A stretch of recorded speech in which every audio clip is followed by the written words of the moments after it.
അസ്സലാമു അലൈക്കും വറഹ്മത്തുള്ളാഹി വബറകാതുഹു. മക്കയിൽ സത്യവിശ്വാസികൾക്കെതിരെ മർദ്ദനങ്ങൾ ശക്തമായപ്പോൾ പ്രവാചകൻ സല്ലല്ലാഹു അലൈഹി വസല്ലം ഏതാനും പേർക്ക് പലായന നിർദ്ദേശം നൽകി. അതനുസരിച്ച് 83 പുരുഷന്മാരും 19 സ്ത്രീകളും ഉൾപ്പെട്ട 100-ലധികം വരുന്ന സംഘം ക്രൈസ്തവ വിശ്വാസിയും നീതിമാനുമായ നജ്ജാശി അഥവാ നേഗസ് രാജാവിന്റെ ഭരണം നിലനിൽക്കുന്ന എത്യോപ്യയിലേക്ക് പലായനം ചെയ്തു. രാജാവ് അവരെ സുരക്ഷിതമായി പുനരധിവസിപ്പിച്ചു.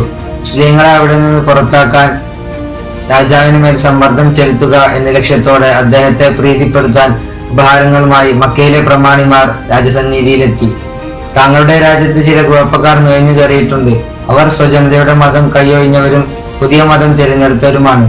തങ്ങളുടെ മതം അവർ അംഗീകരിക്കുന്നുമില്ല തുടങ്ങിയ വാദഗതികൾ രാജാവിന് മുമ്പിൽ അവർ നിരത്തിവെച്ചു. ഇതെല്ലാം കേട്ടുനിന്ന സൈനികർ ഖുറൈശികളുടെ ഈ വാദത്തെ ന്യായീകരിക്കുകയും അവർക്ക് വേണ്ടി രാജാവിനോട് ശുപാർശ ചെയ്യുകയും ചെയ്തു. പക്ഷേ നീതിമാനായ രാജാവ് മുസ്ലിം സംഘത്തോട് വസ്തുത ആരാഞ്ഞു.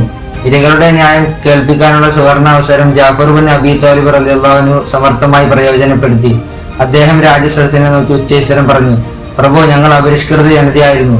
വിഗ്രഹാരാധകരും ശവം തീനികളും മ്ലേച്ഛവൃത്തരും രക്തബന്ധങ്ങൾ ശിഥിലമാക്കുന്നവരും അയൽക്കാരെ ദ്രോഹിക്കുന്നവരുമായിരുന്നു. കയ്യൊക്കുള്ളവർ ദുർബലരെ ചൂഷണം ചെയ്യുകയായിരുന്നു.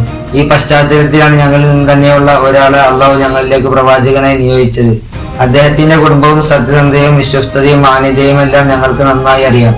അദ്ദേഹം ഞങ്ങളെ സാക്ഷാൽ ദൈവത്തിന് മാത്രം കീഴ്വണങ്ങുന്നതിനായി വിളിച്ചു. പരമ്പരാഗതമായി ആരാധിച്ചു പോന്ന കല്ലുകളെയും ശില്പങ്ങളെയും കൈയൊഴിയാൻ ആവശ്യപ്പെട്ടു. സത്യം മാത്രം പറയാനും ഉത്തരവാദിത്തങ്ങൾ നിർവഹിക്കാനും കുടുംബബന്ധം ചേർക്കാനും അയൽക്കാരോട് നന്മയിൽ വർത്തിക്കാനും അന്യായമായ രക്തം ചിന്തൽ തടയാനും അദ്ദേഹം ഞങ്ങളോട് ആജ്ഞാപിച്ചു.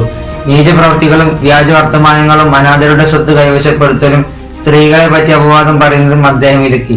അള്ളാഹുവിന് മാത്രം അടിമപ്പെടാനും നമസ്കാരവും സക്കാത്തും നോമ്പും കൃത്യതയോടെ നിർവഹിക്കാനും അദ്ദേഹം ഞങ്ങളോട് നിർദ്ദേശിച്ചു. ഞങ്ങൾക്ക് അദ്ദേഹം പറയുന്നത് സത്യമാണെന്ന് ബോധ്യപ്പെടുകയും ഞങ്ങൾ അദ്ദേഹത്തെ വിശ്വസിക്കുകയും അദ്ദേഹത്തെ അനുഗമിക്കുകയും ചെയ്തിരിക്കുന്നു. അങ്ങനെ ഞങ്ങൾ ഏകദൈവാരാധകരും ദൈവിക വിധിവിലക്കുകൾ പാലിക്കുന്നവരുമായി തീർന്നു. അപ്പോൾ ഞങ്ങളുടെ ജനത ഞങ്ങൾക്കെതിരെ തിരിഞ്ഞു. ഞങ്ങളെ സർവ്വപീഡനങ്ങൾക്കും ഇരയാക്കി. ഞങ്ങൾ കൈവച്ച വിഗ്രഹ പൂജയിലേക്കും മ്ലേച്ഛവൃത്തികളിലേക്കും ഞങ്ങളെ തിരിച്ചു കൊണ്ടുപോകാൻ അവർ ബലം പ്രയോഗിച്ചു. ഈ പീഡനങ്ങൾ കാരണമാണ് ഞങ്ങൾ അങ്ങയുടെ നാട്ടിൽ എത്തിച്ചേർന്നിരിക്കുന്നത്. അങ്ങയുടെ നാട്ടിൽ ഞങ്ങൾ ആക്രമിക്കപ്പെടുകയില്ലെന്ന് പ്രതീക്ഷിക്കുന്നു. ഇതെല്ലാം പറഞ്ഞുകൊണ്ട് ജാഫർ ബിൻ അബി ത്വാലിബ് റളിയല്ലാഹു അൻഹു പ്രസംഗം അവസാനിപ്പിച്ചു. താൽപര്യപൂർവ്വം ഇതെല്ലാം കേട്ടുന്ന ചക്രവർത്തി ചോദിച്ചു: അള്ളാഹുവിൽ നിന്ന് ലഭിച്ച സന്ദേശം എന്തെങ്കിലും കൈവശമുണ്ടോ? ഉണ്ട് എന്ന് പറഞ്ഞുകൊണ്ട് മറിയം അധ്യായത്തിലെ പ്രഥമ വരികൾ മധുരമനോഹരമായ ഇണത്തിൽ അദ്ദേഹം ഓതി കേൾപ്പിച്ചു. കേട്ടുനിന്ന നജ്ജാശിക്കും പരിവാരങ്ങൾക്കും സത്യത്തോടുള്ള തങ്ങളുടെ പ്രതിബദ്ധത മറച്ചു വെക്കാനായില്ല. കണ്ണീർ കണങ്ങൾ അവരുടെ കവളിലൂടെ ചാലിട്ടൊഴുകി. രാജദർബാറിൽ ഉയർന്നു കേട്ട ജാഫർ ബിൻ അബി ത്വാലിബ് റളിയല്ലാഹു അൻഹുവിന്റെ വികാരോജ്ജലമായ പ്രഭാഷണം കഴിഞ്ഞപ്പോൾ ഖുറൈശികളിലേക്ക് തിരിഞ്ഞുകൊണ്ട് രാജാവ് പറഞ്ഞു: ഇത് സത്യമാണ്. ഞാൻ ഒരിക്കലും ഇവരെ നിങ്ങൾക്ക് തിരിച്ചേൽപ്പിക്കില്ല. തുടർന്ന് അവർ നൽകിയ പാരിതോഷികങ്ങൾ തിരിച്ചേൽപ്പിക്കൊണ്ട് പറഞ്ഞു: നിങ്ങൾക്ക് പോകാം. സത്യത്തിന് വേണ്ടി പ്രവർത്തിക്കുന്നവരെ നിശബ്ദരാക്കാൻ എല്ലാ കാലത്തും ശ്രമങ്ങൾ നടന്നിട്ടുണ്ട്. കാരണം സത്യത്തിന്റെ നാക്ക് മുറിച്ചുകൊണ്ട് മാത്രമേ ഉന്മൂലന ശ്രമം വിജയം കാണുകയുള്ളൂ.